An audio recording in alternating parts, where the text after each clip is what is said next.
কিন্তু আমাদের দেশের সচরাচর বিবাহ হয়।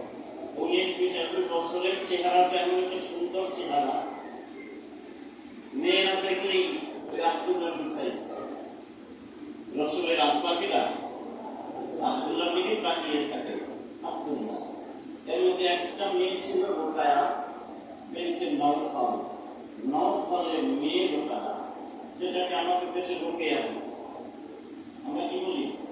এই রোকেয়া বিনতে নওফল, এই রোকেয়া বিনতে নওফল মাঝে মাঝে রাস্তার পাশে খাড়াই থাকে আব্দুল্লাহ দিয়ে। আব্দুল্লাহ দেখলে, আব্দুল্লাহ দাদু তুমি ভালো আছো? হ্যাঁ ভালো আছি। আমার সামনে আরেকখানে দাঁড়িয়ে, দাদু তুমি ভালো আছো? হ্যাঁ আমি ভালো আছি। আবার আরেকখানে বসে, দাদু তুমি ভালো আছো? হ্যাঁ আমি ভালো আছি।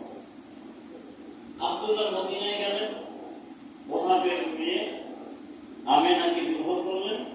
বিবাহ করার পর শ্বশুর বাড়ি কয়েকদিন থাকলেন। থাকার পরে মক্কায় চলে আসলেন। মক্কায় চলে আসার পরে এখন ওই লোকেরা দেখতেও দেখে,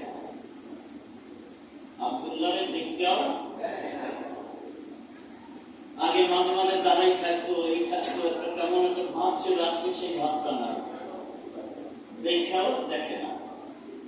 আব্দুল্লাহ মনে মনে ভাবতেছে রোকেয়া আগে এত মাঝে মাঝে জিজ্ঞাসা করতো, এখন আর জিজ্ঞাসা করে না। তার কারণ একদিন যে অযাচিত রোকেয়াকে ডাক দিয়ে বলতেছে, রোকেয়া মাঝে মাঝে আগে তুমি আমার সঙ্গে কথাবার্তা বলতে, এখন আমাকে দেখলেও যেন দেখো না।